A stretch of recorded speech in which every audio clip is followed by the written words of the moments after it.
wassalatu wassalamu ala israfil anbiya'i wa mursalin wa ala alihi wa sahbihi ajma'in amma ba'du. Assalamualaikum warahmatullahi wabarakatuh. Salam kerukunan, salam Pancasila, dan salam sehat senantiasa bagi kita semua.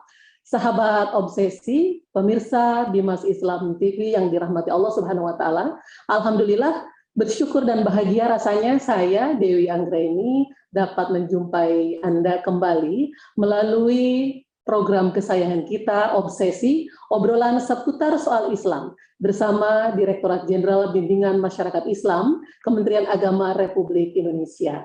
Dan alhamdulillah hari ini sudah memasuki episode yang ke-103 dengan satu tema yang sangat menarik, sangat penting juga dalam situasi seperti saat ini, yaitu ajari aku cara menyerap informasi. Dan pada kesempatan ini telah hadir bersama kita narasumber yang luar biasa. Alhamdulillah, beliau adalah Dr. Haji Thobib Asyari, Sarjana Agama Magister Sains.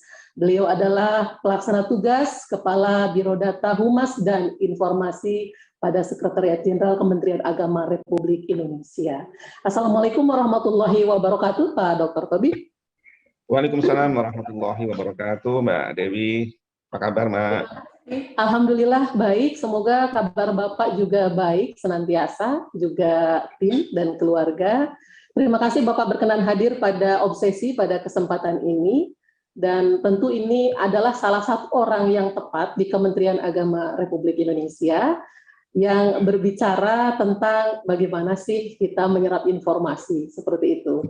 Dan pemirsa Bimas Islam TV, juga sahabat Obsesi, Anda dapat menyimak acara ini melalui live Facebook, live streaming YouTube juga, live Facebook pada Direktorat, dalam hal ini Ditjen Bimbingan Masyarakat Islam, dan live streaming YouTube pada Bimas Islam TV.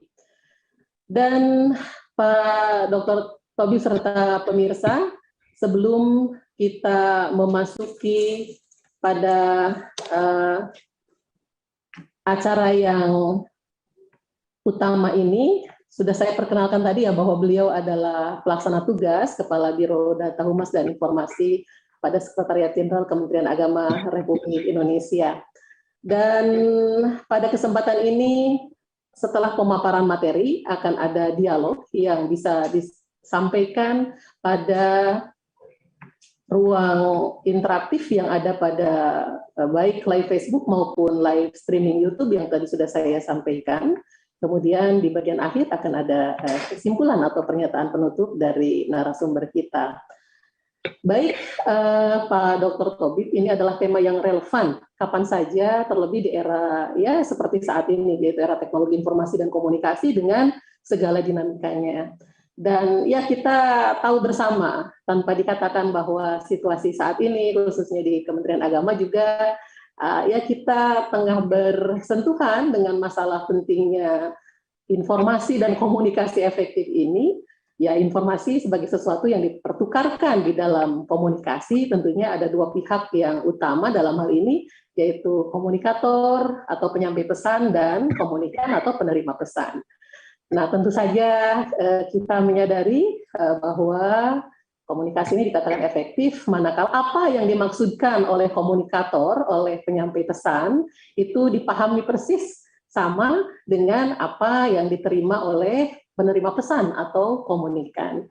Nah, tema kali ini kita berfokus pada komunikan atau penerima informasi. Bagaimana sih penerima informasi dapat menerima dan menyerap informasi itu dengan baik, dengan benar, sehingga memberikan manfaat. Begitu ya Pak Dr. Thobib. Maka sebagai sebuah awalan, kami persilakan Pak Dr. Thobib untuk menyampaikan sebuah paparan awal sebelum nanti kita akan berdialog. Silakan Pak. Terima kasih Mbak Dewi. Assalamualaikum warahmatullahi wabarakatuh. Apa kabar semuanya para pemirsa TV Bimas Islam? Ya, mudah-mudahan kita semuanya sehat dan tetap waras di situasi seperti ini, situasi pandemi dan situasi yang orang menyebutnya sebagai era digital, era informasi yang luar biasa. Ya. Kita menyadari bahwa kita sedang berada di era informasi di mana setiap orang merasa berhak. Ini saya berikan saya berikan tanda underline ya, bahwa di era informasi ini setiap orang itu merasa berhak untuk bicara. Kemudian akses terhadap internet, ya, kemudian murahnya gadget, murahnya alat-alat komunikasi, menyebabkan orang itu merasa bahwa setiap kita itu berhak untuk bicara di mana melalui media. Ya. Sehingga dalam situasi seperti ini nyaris ya, bukan nyaris ya, mungkin sedikit ya, orang yang ingin mendengarkan, tapi orang semuanya ingin bicara. Ya. Jadi apa yang ada di dalam benaknya, unek-uneknya, pikiran, respon, kritik, apapun itu ingin disampaikan melalui media yang dia miliki. Kalau zaman dahulu kan kita hanya memiliki beberapa media seperti TVRI atau RRI yang hanya kita mendengarkan dari beberapa informasi yang ada di sana, gitu ya. Tapi sekarang kita, ya, netizen, orang mengatakan itu, ya, itu merasa berhak untuk bicara, merasa berhak untuk berpendapat, bahkan merasa berhak untuk pintar, meskipun tidak pernah memiliki kapasitas tertentu untuk membicarakan semua hal. Jadi sama dengan ketika kita melihat bola, ya, semua orang itu menjadi pengamat bola. Ya, bahkan orang yang punya analisis sekalipun, yang punya kemampuan untuk menganalisis terhadap bola, itu masih kalah sama orang yang merasa bahwa dia punya kemampuan untuk menganalisis terhadap bola. Sama dengan saat ini, ya, dengan kemajuan teknologi informasi di mana semua orang mudah untuk mengaksesnya, sehingga mengakibatkan semua orang merasa, ini saya bilang, semua orang merasa untuk berbicara, untuk berhak untuk berbicara. Nah, akibatnya ketika semua orang itu merasa berhak untuk menyampaikan informasi, merasa berhak untuk berbicara, berpendapat, mengkritik, akhirnya apa? Alat-alat informasi yang ada, ya, yang kita miliki seperti gadget, khususnya smartphone, itu isinya adalah informasi. Mulai dari bangun tidur sampai mau tidur lagi, itu semua informasi. Kalau dahulu kita mencari informasi, sekarang kita itu dicari oleh informasi. Apalagi saya belakangan ini cari wartawan terus. Ya. Alhamdulillah nih Bimas Islam punya kesempatan untuk dengan saya. Ya. Yang lainnya saya secara live saya tidak mau, ya. Oke, lalu kemudian ketika informasi itu sudah melimpah, banjir informasi itu sudah menjadi bagian dari kehidupan kita, maka kita harus memahami, harus kita cermati informasi seperti apa sih yang kita harusnya bisa terima. Ya, dalam ilmu mantik itu disebutkan bahwa informasi itu immas sidqah wa immal kidbah. Ada kalanya benar, ada kalanya salah. Ada kalanya bohong. Jadi dua hal itu. Informasi itu kalau nggak benar, ya bohong. Gitu ya. Nah, karena informasi itu sifatnya cair, bisa benar, bisa salah, bisa dibelokkan, bisa ditumpangi kepentingan, maka kita harus cermat dalam memahami ini. Jadi kalau kita ibaratkan, ketika Mbak Dewi misalnya, ya, diberi makan atau minuman sama orang yang tidak dikenal, maka kira-kira apa reaksi kita? Tentu kan kita harus mencermati makanannya itu basi apa enggak, makanannya kira-kira bermanfaat nggak buat tubuh kita, mengandung racun apa enggak, dan seterusnya dan seterusnya. Jadi ketika kita sudah mengetahui, kita bisa mengambil tindakan. Ya, berarti kita selama hidup kita harus curiga terus, Pak? Bukan curiga, tapi waspada, mewaspadai. Ya, kan kita tidak tahu, ya,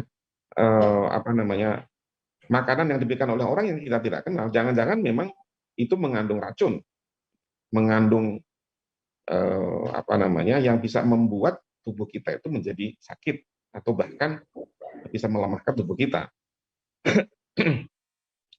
Nah, lalu bagaimana caranya Pak Tobib ya untuk mencerna informasi itu?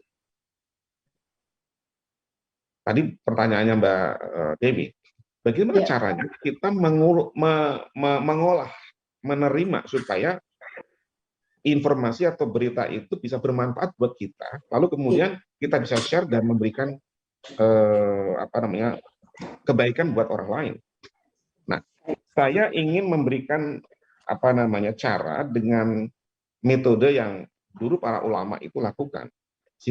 Caranya ada dengan dengan pola nakdul hadis, itu dengan cara kritik terhadap berita, kritik terhadap baik. berita. Nah, yang pertama, kritik ketika kita menerima berita, yang pertama adalah cermati matan. Matan itu konten informasi. Baik. Informasi itu mengandung kebenaran atau tidak tadi yang saya sampaikan, karena sifatnya cair kan, dicermati Iya. dulu. Nah, lalu kemudian muncul pertanyaan, ukurannya apa sih Pak kebenaran dan tidaknya? Nah, gitu ya. Ini pertanyaan yang muncul kemudian.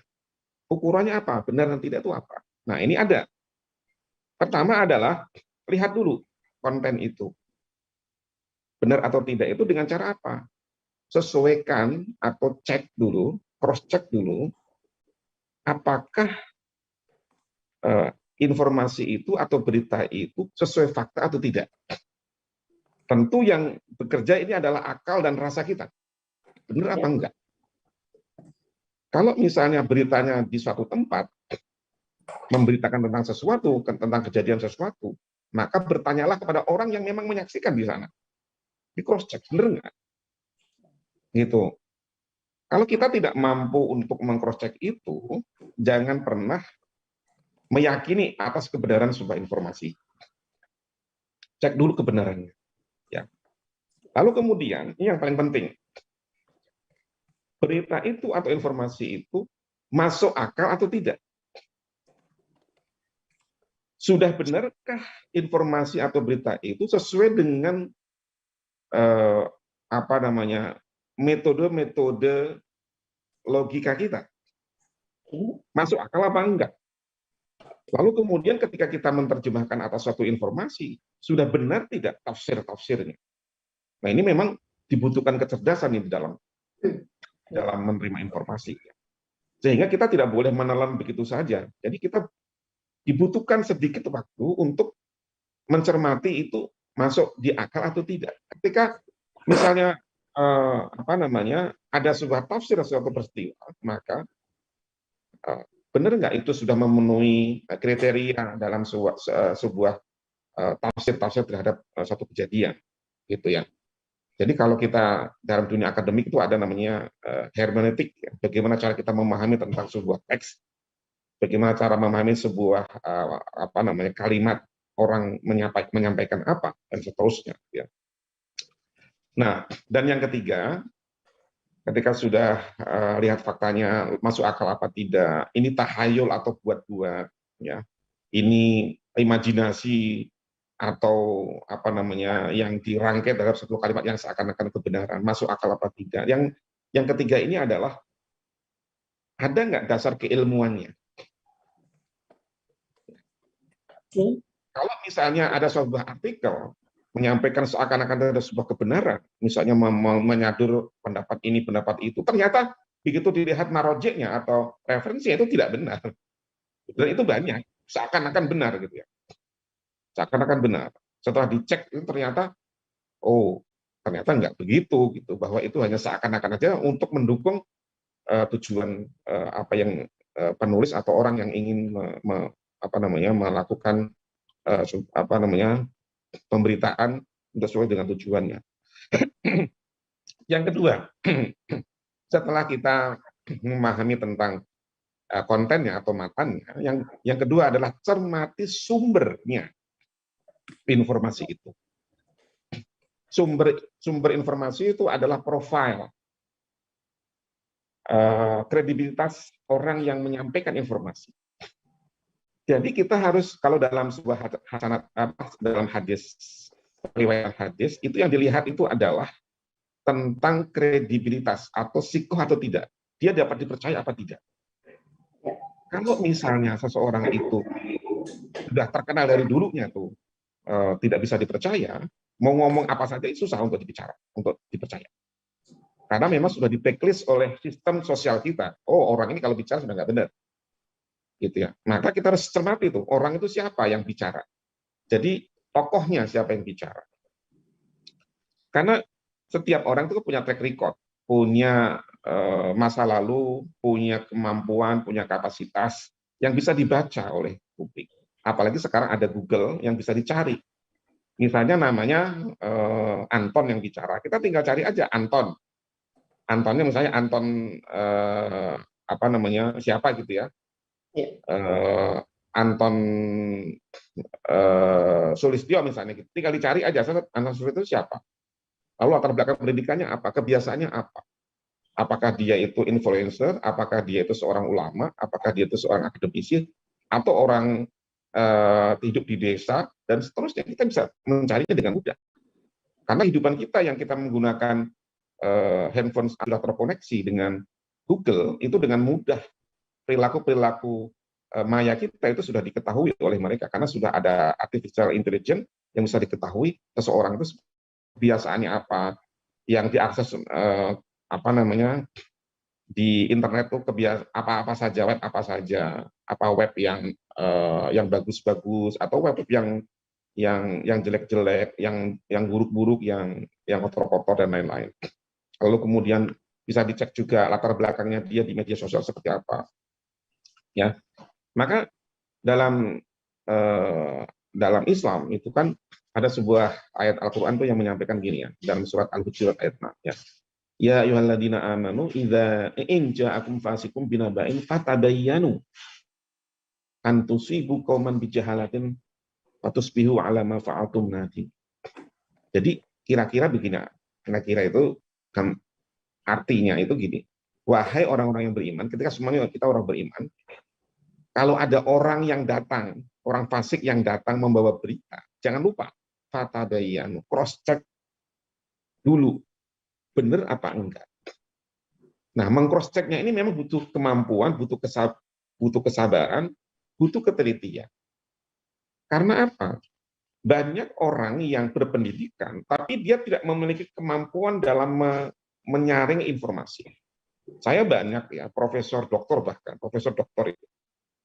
Saya punya teman itu ya, dalam satu grup, tiap hari itu yang disebarkan tuh informasi hoax. Saya lihat ini ada problem mental ya, ada problem kekritisan untuk bisa menerima sebuah informasi benar atau tidak. Dan saya kira ini perlu dipertanyakan jabatan intelektualnya itu ya. Bahkan ada juga orang yang lulusan luar negeri, senangannya nge-share tapi nggak pernah dicerna dulu benar atau tidak. Makanya kita dalam konteks ini, ketika ada orang yang menyampaikan satu berita informasi, kita harus memastikan harus memiliki daya kritis, ya, baik dari konsep matanya maupun dari orang yang menyampaikan sumber. Itu yang kedua. Sekarang yang ketiga adalah media yang menyampaikan, kita harus lihat. Kalau tadi sumbernya, sekarang adalah medianya.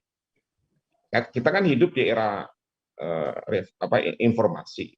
Ada media. Media itu mainstream atau tidak. Media itu bisa dipercaya apa tidak. Ya. Kalau orang itu kalau medianya abal-abal nggak jelas, ya nggak usah dibaca. Ya. Kalau apa media itu provokator, media itu nggak usah diperlukan. Bahkan media mainstream pun, karena kita ini hidup di tengah masyarakat digital, ya sering juga memiliki agenda untuk memframing sebuah berita. Berita yang sebenarnya seperti ini dipilih diksi yang sehingga seakan-akan menjadi suatu pemberitaan yang bisa menyudutkan terhadap seseorang. Maka kita harus melihat dulu itu. Makanya secara kelengkapan dari matan, sumber informasi atau orang yang menyatakan, lalu sama medianya. Itu harus lengkap. Jadi kita jangan hanya percaya juga, kalau memang yang disampaikan oleh media mainstream yang sudah percaya, ya sudah kita langsung telan aja. Gitu. Belum tentu. Ya, kadang memang media mainstream pun memiliki agenda tertentu, ya dibalut dengan kalimat, dengan kata yang indah, yang bagus, yang bisa mengakibatkan apa? Mendistorsi terhadap sebuah informasi. Ya, mendistorsi terhadap sebuah informasi. Baik, Sehingga, ini memang ya. Ya, gimana Mbak? Ya, ini memang era post-truth ya, Pak Dr. Tobib. Iya, Artinya betul. seringkali pendidikan tidak relevan dengan kemudian literasi. Walaupun mungkin tahu metode dan seharusnya secara etika bagaimana, namun seringkali yang diyakini bukan lagi kebenaran, fakta, data, dan informasi. Kadang di era post-truth ini ya percaya pada siapa, kelompok mana. Nah, ini kenyataan yang sebenarnya kita harus sadari bersama ya, Pak Dr. Tobib. Betul. Jadi kita ini kan yang disebut sebagai era pasca kepercayaan, pasca kebenaran atau post-truth ya. Yang menjadikan kita untuk tetap survive adalah kita sendiri. Kita harus memiliki daya untuk menyaring informasi. Itu kembali pada diri kita. Jadi jangan tergantung kepada seseorang, jangan bergantung kepada media, apalagi bergantung kepada narasi. Tidak selalu begitu. Maka kita harus memiliki tadi ketiga-tiganya. Kemampuan untuk kritik terhadap informasi yang sampai kepada kita itu harus kita miliki gitu. Dan itu tanggung jawab kita semua, tanggung jawab individual, Pak Dr. Tobib ya. Karena kalau tidak maka yang terjadi adalah masalah besar kan. Iya, tentu ini. Jadi Mbak Dewi tentu ini menjadi tanggung jawab kita semua ya. Jadi individu-individu oke, media juga harus ya, pemerintah juga, dan masyarakat juga ikut ngontrol. Ini jadi tanggung jawab kita semuanya supaya literasi masyarakat kita itu menjadi lebih baik. Ya, sehingga tidak mudah dari suatu berita yang sebenarnya mudah dicerna untuk diyakini bahwa itu ada sebuah kebenaran, tetapi karena ada pilihan-pilihan diksi yang bisa mengakibatkan masalah yang menimbulkan mispersepsi terhadap suatu informasi. Gitu. Apalagi kita sebagai orang beriman. Sebagai orang beriman itu kita punya tanggung jawab moral loh terhadap diri kita, terhadap masyarakat, dan tentu yang paling penting adalah kepada Allah Subhanahu wa taala, kepada Tuhan yang Maha Esa. Di sana akan dicatat apapun. Jangankan informasi yang kita sebarkan melalui WhatsApp, baru dalam hati saja kita ingin menyampaikan sesuatu dalam bentuk zon atau dugaan, itu aja sudah dicatat oleh malaikat yang pencatat, yang mencatat jalan kita. Apalagi kita sudah tuangkan dalam media internet, di mana di situ akan disimpan di dalam big data kita, yang nanti akan menentukan nasib kita pasca kematian. Ya, saya mengistilahkan itu apa yang saya sebut, yang sering saya sampaikan, ada namanya disebut dengan dosa viral. Ya. Dosa viral itu adalah dosa yang tersimpan di dalam big data di era digital ini, yang tidak bisa dihapuskan. Karena sekalinya kita memposting, kita mengomentari, kita mencaci maki kepada seseorang, itu akan disimpan di dalam big data, data yang besar, walaupun sudah dihapus, suatu saat akan bisa muncul kembali. Dan dosa ini, karena itu mempengaruhi oleh banyak orang, akan dicerna, akan dilihat, dan akan mempengaruhi terhadap orang lain, hingga yaumil qiyamah, yang akhirnya menjadi dosa jariah. Terus menerus. Makanya, di era digital ini saya bisa katakan hati-hati dengan jari kita, harus connect antara apa yang kita pikirkan, apa yang kita renungkan di dalam hati kita dengan jari yang kita gunakan. Ya, jangan sampai jari kita itu mencelakakan kita dalam kehidupan nanti di akhirat. Ya, gara-gara melakukan dosa viral yang tidak termaafkan nanti di akhirat. Hati-hati soal ini ya. Kalau kita sudah sering mendengar namanya ada amal jariah yang akan memberikan pahala atau return kebaikan hingga yaumul akhir, dari hingga hari kiamat, maka dosa jariah ini akan memberikan dosa terus, kita akan bertambah hingga akhir hayat. Gitu. Itu kira-kira Mbak Dewi ya, secara garis besar bisa saya sampaikan. Pak, karena Bapak ini termasuk Ya, saya katakan sebagai orang nomor satu saat ini yang ya mengklarifikasi, menyampaikan kebenarannya sesungguhnya. Bolehlah Pak masuk pada bagian itu di kesempatan ini untuk mungkin meluruskan beberapa aspek-aspek yang belok atau dibelokkan begitu saat ini di masyarakat terkait dengan surat edaran Menteri Agama nomor 5 tahun 2022 tentang pengaturan pengeras suara bagi masjid dan musola. Ya, jadi begini Mbak Dewi dan para pemirsa di Mas Islam TV. Iya. Surat edaran SE nomor 05/2022 terkait dengan pedoman penggunaan pengeras suara itu sangat dibutuhkan oleh masyarakat saat ini. Iya. Kenapa? Ya, surat edaran ini intinya adalah sebagai pedoman. Jadi bukan produk regulasi yang ada sanksinya, tapi sebagai pedoman. Dan sesungguhnya pedoman ini sudah ada sejak tahun 78, ya, yang bisa dijadikan sebagai rujukan bagi para pengelola masjid dan musola, rumah ibadah, sehingga itu bisa menjaga kerukunan dan harmoni masyarakat. Nah, pemerintah dalam hal ini tidak melarang masyarakat untuk menggunakan pengeras suara, sama sekali tidak. Ya, apalagi disebut bahwa pemerintah itu melarang azan, bukan sama sekali.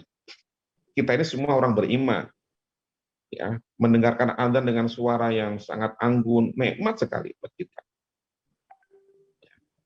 Nah, karena kita hidup di dalam suatu lingkup sosial yang beragam, yang majmuk, maka perlu ada pedoman bersama yang bisa dijadikan sebagai rujukan supaya apa?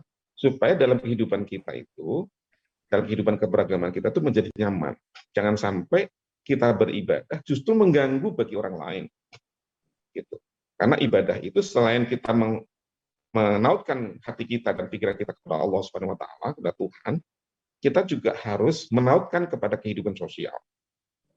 Dan pedoman penggunaan pengeras suara ini adalah salah satu cara bagaimana kita bisa melaksanakan ajaran agama ini menjadi lebih nyaman, lebih bisa mengayomi di lingkungan kita. Lingkungan kita itu bukan hanya sekedar yang beragama Islam saja, justru yang sama, yang beragama Islam juga, ya, karena kita sama-sama. Nah, pedoman ini kan sekedar mengatur saja kapan pengeras suara itu digunakan, kapan pengeras suara itu menggunakan suara luar, dan kapan menggunakan suara dalam.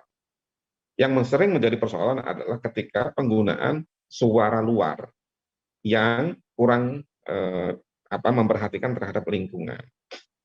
Nah, sehingga kita memberikan pedoman kepada masyarakat bahwa ini loh, ayo mari kita sama-sama pahami, ya, sehingga tidak terjadi mispersepsi dan tidak substansial perdebatan itu.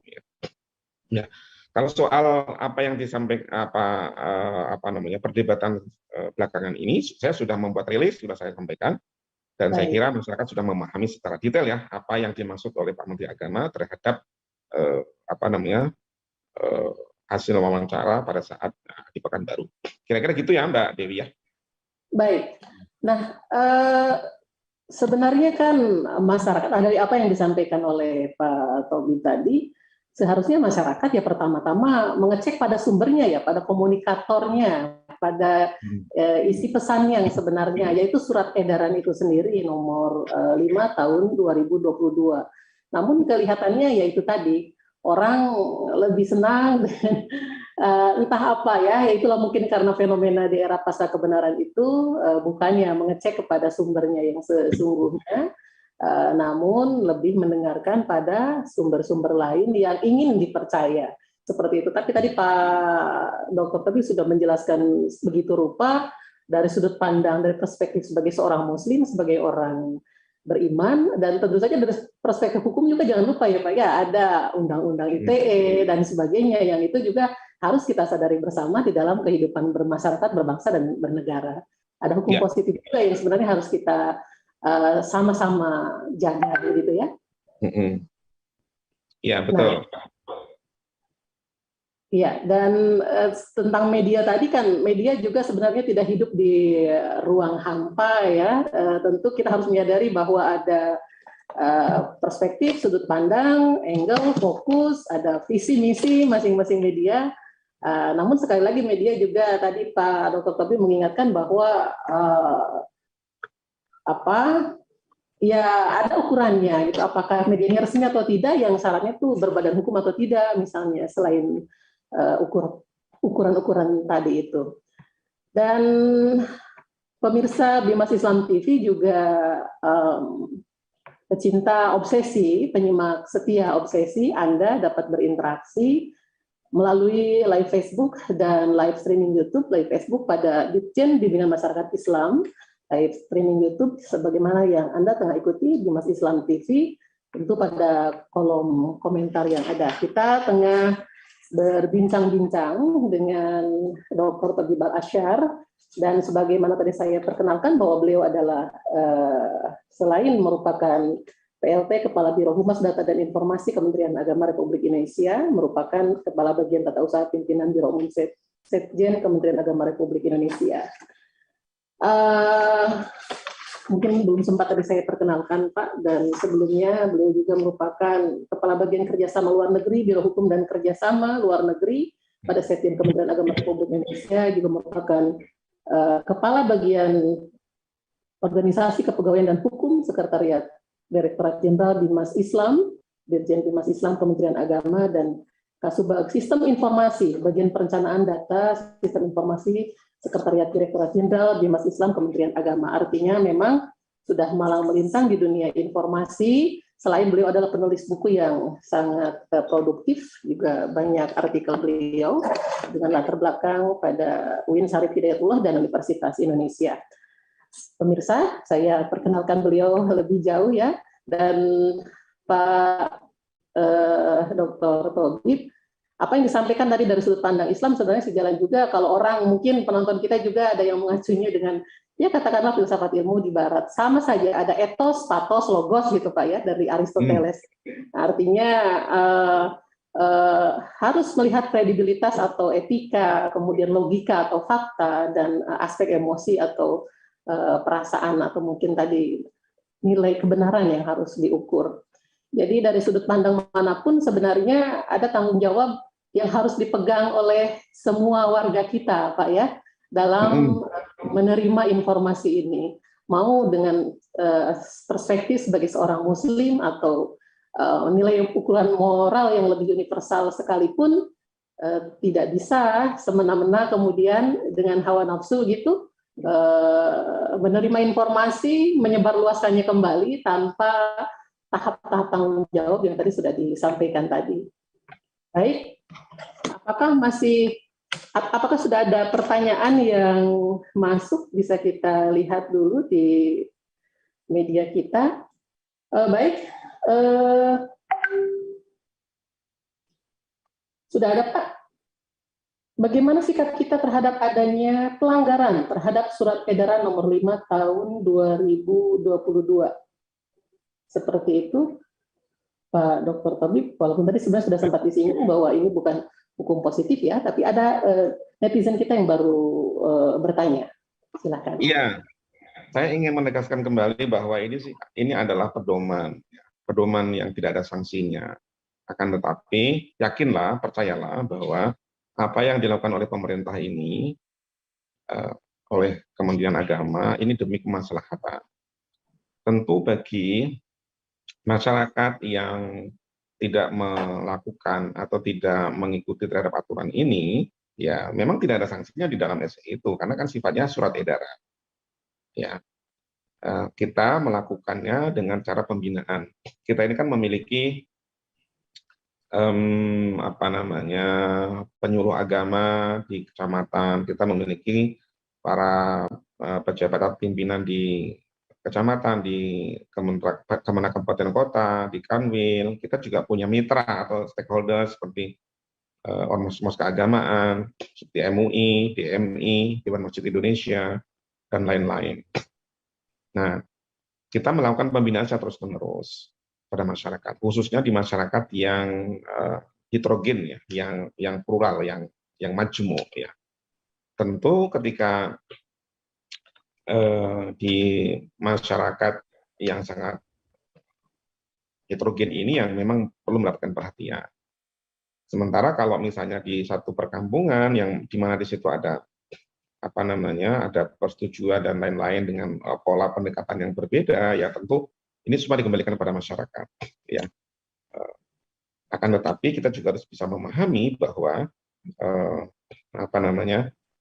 masalah speaker di rumah ibadah ini kan sebenarnya sudah banyak banyak kasus ya yang menimbulkan berbagai persoalan ya, yang kita tentunya bisa menghindarinya, karena ini sebenarnya soal pengeras suara itu kan bukan substansi kita dalam beragama, sesuatu yang mubah, sesuatu yang bisa disunahkan, bahkan bisa juga diwajibkan,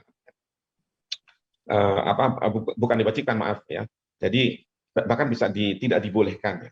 Jadi sifatnya mubah, boleh-boleh saja dilakukan, enggak juga enggak, bisa juga misalnya disunahkan karena untuk memberitahukan kepada orang yang ingin melaksanakan sholat, bahkan ada juga bisa disebut karena ini bisa mengganggu ya, itu bisa disebut haram. Itu kan di dalam kajian fikih pun banyak.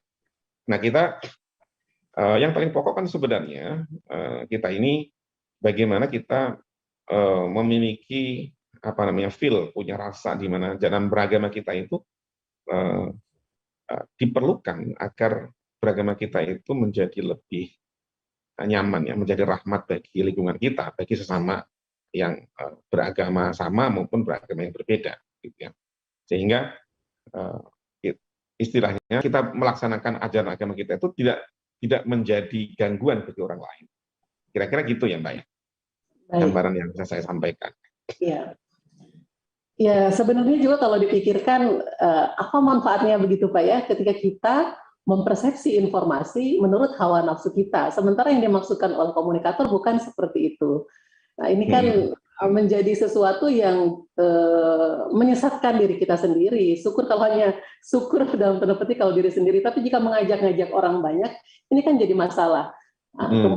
Contoh misalnya ada berframing ini juga yang mungkin sesuatu yang menarik dari fenomena media. Menteri Agama resmi larang tarawih dan tadarus Al-Quran pakai pengeras suara. Nah, apa pendapat dan penilaian Bapak tentang framing seperti itu? Dan media ini bukan media mainstream. Ya. Iya, kita ini harusnya cerdas dan cermat. Makanya tadi saya di awal, mudah-mudahan kita tetap sehat dan tetap waras. Jadi iya, kewarasan ini ini kan sayang ya, Allah itu memberikan karunia akal, hati, itu tuh harus dimanfaatkan dengan sebaik-baik. Jadi ketika ada framing seperti itu, maka kita harus cermat. Benar enggak? Begitu. Nggak mungkin lah kita ini melarang orang ingin mengamalkan ibadah. Justru malah kita mendorong, ayo kita itu bertarawih. Gitu. Akan tetapi dalam bertarawih itu, gitu ya, tentu ada hal yang perlu diperhatikan dengan lingkungan kita, gitu. Jadi memang kita ada istilahnya ada kearifan lokal, ada kebiasaan-kebiasaan keberagaman kita yang ada di dalam sebuah tradisi. Tetapi kita juga jangan lupa bahwa dunia ini kan terus berkembang. Ya, kita ini berbeda dengan kehidupan sejak zaman 50 atau 100 tahun yang lalu. Kita ini terus berkembang, di mana setiap masyarakat itu ada perbedaan-perbedaan, ada warna-warna kehidupan yang juga kita pahami bersama. Gitu. Jadi judul berita kayak gitu tuh betul sekali sangat memframing, ya, sangat memframing karena kadang-kadang media itu kan hanya pengen cari sensasi, pengen cari traffic supaya pembacanya tinggi, ya. Sehingga dengan cara-cara yang seperti itu akhirnya jadi menimbulkan keresahan. Itu kan sedih banget sebenarnya ya. Dan nanti akan dipertanggungjawabkan di akhirat, ya, akan dipertanggungjawabkan di akhirat ya. Kalau kita sebagai orang beragama ya kita pasti mengatakan tunggu nanti kehidupan nanti di akhirat, gitu. Kira-kira gitu ya. Baik. Dan pemirsa Bimas TV, sahabat obsesi yang mungkin baru bergabung pada kesempatan ini melalui program kali ini dengan tema ini, selain media-media yang menyebarluaskan sebagai secara sekunder informasi-informasi dari Kementerian Agama, sebenarnya sahabat juga bisa mengakses informasi-informasi tersebut pada sumber-sumber resmi dari Kementerian Agama seperti pada kemenag.go.id atau website Kementerian Agama di masing-masing provinsi, juga tentu saja media-media sosial resmi atau ofisial dari semua Kementerian Agama baik di tingkat pusat, wilayah maupun di tingkat kabupaten kota. Seperti itu ya Pak Dr. Tobi sebagai komandannya di Biro Humas Data dan Informasi saat ini. Iya betul, kita harus merujuk Ya. pada referensi yang kredibel ya. Jadi kalau dalam sebuah tulisan akademik itu selalu yang dicari itu adalah referensinya itu kredibel atau tidak. Referensinya itu bisa dipercaya atau tidak. Jadi sebuah karya atau sebuah informasi itu bisa disebut berkualitas dan tidak tergantung dari sumbernya. Bahkan betapa bernilainya sumber pertama Pak ya, sumber pertama Iya, dan utama. betul. Sebuah tulisan, tesis, disertasi, itu yang dilihat pertama itu biasanya dari referensinya. Referensinya itu mu'tabar atau tidak dalam bahasa bahasa Arabnya, dalam bahasa naskah keagamaan itu mu'tabar atau tidak, bisa otoritatif atau tidak bahasanya doi.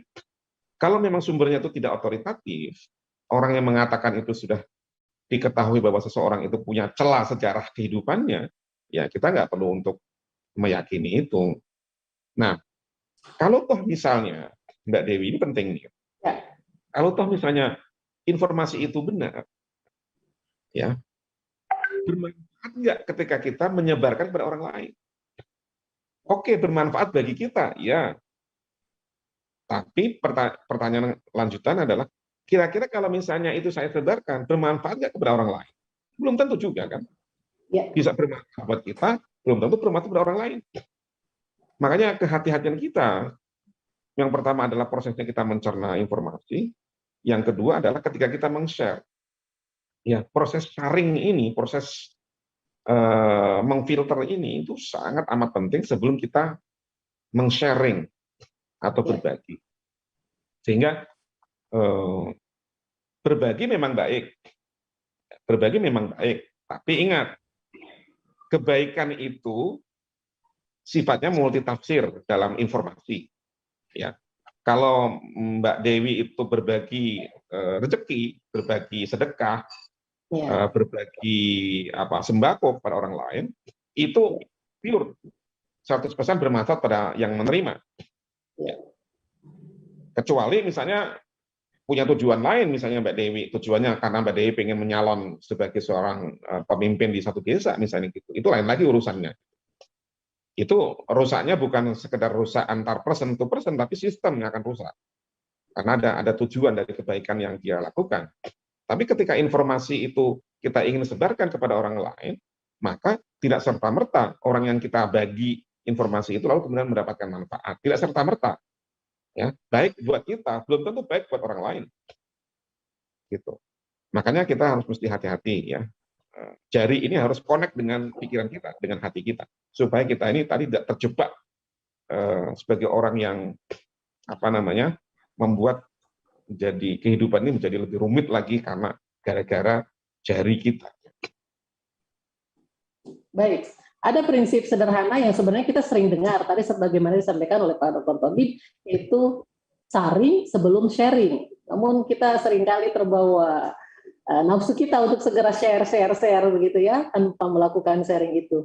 Dan ada konsepsi yang cukup menarik untuk diketahui juga, sekaligus ini merupakan ya katakanlah sebuah literasi digital untuk pemirsa kita, Pak Dr. Tobi.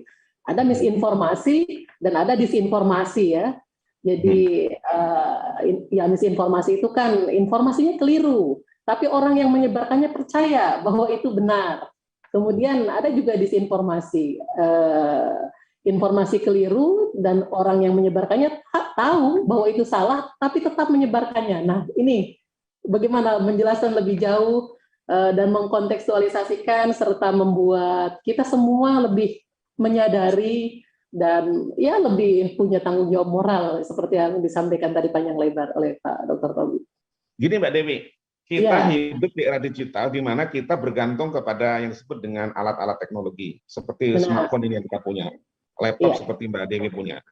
iya. Nah, hubungan kita sebagai manusia yang memiliki rasa dan pikiran, itu terputus secara psikologis dengan alat ini. Maksud Hmm. saya, ketika kita Aha. berhadapan dengan alat-alat teknologi ini, kita itu secara psikologis tidak ada hambatan, tidak ada rasa apapun, karena kita bicara dengan benda mati. Baik. Ketika saya ngobrol dengan Mbak Dewi menggunakan WhatsApp, Iya, itu rasanya sangat berbeda ketika saya bertemu langsung dengan Mbak Dewi. Karena apa? Mungkin iya, ketika saya ingin mengatakan sesuatu yang tidak baik kepada Mbak Dewi, ketemu langsung, itu ada nggak nyaman, ada rasa, ada unsur-unsur psikologis. iya. Akan tetapi ketika saya menggunakan WhatsApp, Mbak Dewi juga menggunakan alat teknologi yang lain, itu kan tidak ada kaitan psikologisnya dengan Mbak Dewi, dengan saya juga. Ini kan benda mati ini, ya Iya. istilahnya kotak apa ini ya, kotak yang nggak ada hubungan psikologis dengan kita. Sehingga ketika kita melakukan sesuatu, menulis sesuatu, berkomentar dengan sesuatu, itu jadi seperti nggak ada rasa sama sekali.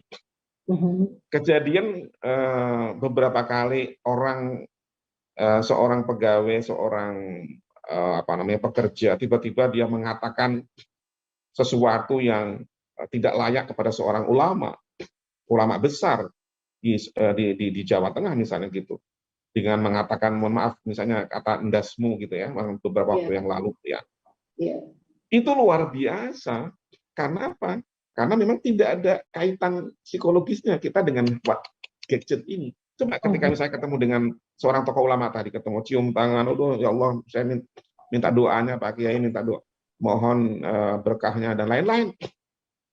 Itu sangat berbeda. Makanya komunikasi kita melalui gadget seperti ini, itu kita mesti harus ekstra hati-hati. Apalagi bisa dilakukan dalam keadaan apapun. Ya bisa di mobil, di tempat tidur, di kamar mandi, di sekolah, di tempat kerja, apapun bisa kita lakukan. Ya, ya. Jadi hidup kita ini bisa terjadi apa namanya, bisa juga dibuat dengan seakan-akan. Kan banyak kejadian yang seakan-akan, misalnya sedang di atas pesawat, padahal di situ hanya apa namanya menggunakan suatu tempat yang seakan-akan di jendela di pesawat. Yang kayak gitu itu tuh yang menjadikan diri kita itu nggak ada apa relasi psikologis antara kita dengan teknologi, dengan gadget ini ya, sehingga mengakibatkan apa, nilai kedirian kita sebagai manusia yang memiliki feel, memiliki rasa terhadap seseorang itu menjadi sangat berkurang ya, sehingga ada semacam gap psikologis antara manusia dengan alat teknologi ya, yang kita harus atasi. Ya, cara mengatasinya gimana? Ya kesadaran kita, kemampuan kita dalam mencerna sebuah informasi, ya kita latih secara terus-menerus dengan meningkatkan literasi kita dalam berinformasi di era digital seperti ini. Baik. Eh, ada yang menarik yang dari awal, bagian tengah gitu, di bagian terakhir itu tadi sempat kita singgung bahwa kayaknya penting juga Pak Ni untuk menekankan bahwa jangan juga dengan pikiran polos gitu ya tentang informasi itu, karena tadi kalau dalam kategorisasi disinformasi memang pesannya keliru dan memang ada yang dengan sengaja menyebarkan pesan keliru itu, dan ini dinyatakan sebagai ya kejahatan itu dalam informasi untuk tujuan-tujuan tertentu tentu saja. Nah ini Pak mungkin menghimbau pemirsa kita atau uh, tentang hal ini bahwa jangan terlalu polos kalau menganggap informasi itu baik-baik saja begitu. Ada Iya, nilai. jadi Ya, gini Mbak, iya, memang kalau mau lebih aman kita sebagai ya, manusia dalam kaitannya dengan informasi, kita harus menata pikiran kita. Kita harus berpikir positif terhadap seluruh berita yang kita terima. Pertama itu positif aja dulu dalam cara kita oke, berpikir. Positive thinking itu penting. baik. Sejelek apapun berita yang kita terima, ketika kita dalam cara berpikir kita itu positif sejak awal, maka kita Hmm, tidak akan pernah terjebak, kita tidak akan pernah termakan oleh informasi-informasi apapun. Ya. baik. Karena cara cara kita untuk mengelola pikiran secara positif ini, itu akan mempengaruhi terhadap kita apakah kita perlu menerima, apakah kita perlu untuk menge-share atau tidak. gitu. Ini penting, gitu ya. Nah, masalahnya adalah ketika kita sudah memiliki dugaan terlebih dahulu, sudah husnuzon, sudah suuzon terhadap sebuah berita, apalagi kepada sudah di yang sudah di framing terhadap di framing oleh media atau oleh kelompok tertentu yang mengakibatkan apa? Kita menjadi cepat untuk berkesimpulan. Jadi istilahnya, mari kita jangan berburu-buru lah, jangan terburu-buru maksud saya terhadap informasi yang kita terima, tapi maka kita tata hati dan pikiran kita terhadap semua informasi yang masuk. Ya, selain kita menerima itu bermanfaat atau tidak, yang sharing yang akan kita lakukan itu juga bermanfaat bagi orang lain atau tidak, sehingga kita bisa aman dan nyaman dalam kehidupan ini. Baik, Pak Dr. Teguh, sebelum kita masuk pada closing statement, ada beberapa pertanyaan dari pemirsa kita. Saya akan sampaikan bagaimana menyikapi sikap masyarakat kita yang sudah memvonis salah terhadap SP Menag tersebut, karena bagi mereka ucapan lebih diterima daripada surat edaran tersebut. Itu pertama, saya sampaikan sekaligus semuanya karena waktu kita sudah semakin terbatas. Kemudian ada lagi dari Pak Suhan Syarif, tadi dari Pak Abdul Zar Al-Ghifari. Yang kedua, apa alangkah lebih baik dibedakan antara masyarakat perkotaan dan perdesaan. Jadi pinjam istilah PPKM pada level 1 atau 2 dan seterusnya untuk meminimalisir konflik. Mungkin maksudnya cara mengkomunikasikan dan media komunikasi yang dipilih, melihat komunikannya begitu mungkin Pak maksudnya ya. Kemudian ada lagi semacam usulan tugas penyuluh untuk menjelaskan ke masyarakat dan jamaah maksud dan tujuan pelarangan penggunaan pengeras suara masjid oleh Gus Menteri. Kemudian apresiasi Pak, ya cerdas sekali katanya apa yang disampaikan dalam mensugesti pendengar, logikanya langsung nyambung. Itu sebuah apresiasi di bagian akhir. Itu Pak yang kita terima dari pemirsa kita. Silakan. Baik, yang pertama tadi ya, bagaimana cara menyikapi kita terhadap masyarakat yang menolak terhadap SC ini. Ya, kita sebagai aparatur negara, khususnya para penyuluh agama, seluruh ASN dimanapun berada, khususnya di Bimas Islam, pusat maupun daerah, mari kita memberikan pembinaan kepada masyarakat. Kalau misalnya masyarakat itu belum menerima saat ini, ya tidak apa-apa. Kita pelan-pelan aja memberikan pembinaan. Ya, jadi jangan buru-buru juga untuk putus asa, jangan buru-buru juga untuk memvonis kepada mereka. Mungkin mereka tidak tahu, tidak mengerti dan termakan oleh informasi-informasi yang tidak benar. Maka butuh pembinaan, butuh penerangan, butuh informasi-informasi yang berimbang sehingga menjadikan masyarakat menjadi sadar, oh ternyata itu hebat ini ya, aturan ini ternyata keren banget. Nanti suatu saat nanti akan diberikan apresiasi kepada masyarakat terhadap adanya SE ini. Saya punya keyakinan itu. Sehingga diperlukan kesabaran kita dalam memberikan pembinaan kepada masyarakat. Kemudian alangkah baiknya kalau misalnya itu dibikin klaster ya. Sebenarnya kan ini tadi saya sampaikan bahwa ini sifatnya pedoman ya. Kalau misalnya ada kelompok masyarakat yang belum menerima, ya sudah tidak apa-apa.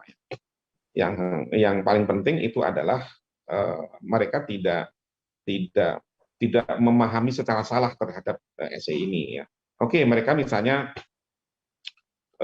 belum menerima saat ini, lalu kemudian mereka menerapkan terhadap penggunaan pengeras suara sesuai dengan apa yang mereka yakini selama ini, ya sudah, silakan dijalankan saja. Ya. Akan tetapi mohon untuk juga yang pesan dari kami, mohon juga jangan lupa bahwa kita hidup dalam keragaman yang tentu ini tidak semua orang menyetujuinya, ya, sehingga butuh kearifan dalam kita beragama. Jadi kearifan dalam beragama ini adalah menyangkut rasa, menyangkut feel kita dalam beragama, sehingga kita beragama itu menjadi lebih nyaman, lebih enak, dan apa yang kita lakukan ini menjadi rahmat bagi seluruh awam, bagi seluruh masyarakat yang ada di sekitar kita.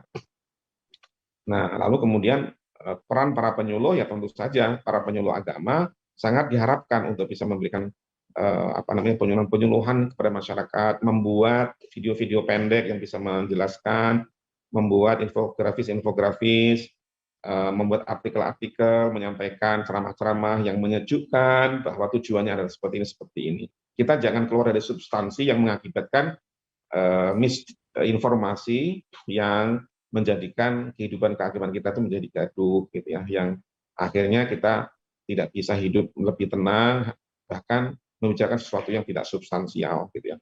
Dan dengan adanya para penyuluh ini diharapkan lebih mempercepat pada pemahaman masyarakat terhadap tujuan baik gitu ya.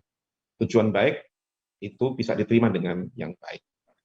Gitu ya Mbak Dewi ya. Terima kasih Pak Dr. Tabib, dan sampai pada closing statement atau pernyataan akhir dari Pak Dr. Tabib selaku narasumber, saya silakan, mungkin ada hal-hal yang sangat penting yang ingin ditekankan kepada masyarakat kita dan khususnya yang sedang menyimak tentu saat ini, termasuk di dalamnya para penyuluh kita. Silakan Pak. Ya, saya mengajak kepada masyarakat, mari memahami seluruh informasi yang kita terima itu dengan cara yang cerdas, dengan cara yang kritis, sehingga kita tidak mudah termakan oleh isu-isu yang tidak benar. Yang kedua, mari kita memahami tentang substansi apa yang menjadi SE nomor 5 tahun 2022 ini, sehingga SE ini bisa diletakkan secara proporsional. Kita, pemerintah dalam hal ini memiliki tujuan yang sangat mulia, sangat baik, untuk kehidupan masyarakat keberagaman kita. Dan yang terakhir nih Mbak Dewi, saya ingin sampaikan, mari kita belajar mengolah diri kita dengan terus berpikir positif, termasuk pada saat kita menerima informasi apapun yang kita terima. Karena berpikir positif adalah dasar kita dalam menyikapi dan melakukan dalam kehidupan kita selama ini, sehingga kita menjadi pribadi yang lebih sempurna, lebih lebih baik gitu ya, sehingga kita tidak selalu untuk bersuuzon atau bernegatif thinking yang mengakibatkan kehidupan kita menjadi resah dan bisa menimbulkan berbagai persoalan kehidupan di masyarakat. Itu ya Mbak Dewi, makasih semuanya, mudah-mudahan bermanfaat apa yang saya sampaikan ini, dan tetap semangat, terus kita jaga persatuan, kerukunan, persaudaraan, ukhuwah Islamiyah, ukhuwah watoniyah, dan ukhuwah basyariyah. Kita jaga sama-sama sehingga Islam menjadi rahmat bagi seluruh alam. Baik, terima kasih Pak Dr. Tabib, Pelaksana Tugas Kepala Biro Humas Data dan Informasi Sekretariat Jenderal Kementerian Agama Republik Indonesia. Alhamdulillah, para sahabat obsesi, pemirsa Bimas Islam TV, pada kesempatan ini kita telah memperoleh ilmu yang sedemikian bermanfaat tentang ajari aku cara menyerap informasi. Dan tadi sudah disampaikan panjang lebar juga pada bagian closing statement, bagaimana kita harus menyerap informasi ini dengan baik selaku pendengar, pemirsa, penonton, pembaca dari apa yang disampaikan oleh berbagai sumber, termasuk dalam hal ini secara khusus kita berbicara tentang surat edaran nomor 5 tahun 2002 yang disampaikan oleh Bapak Menteri Agama. Dan akhirnya karena waktu jua, saya Dewi Anggraini pamit undur diri dari ruang menyimak Anda melalui apapun dan dimanapun Anda saat ini sedang mengikuti program ini.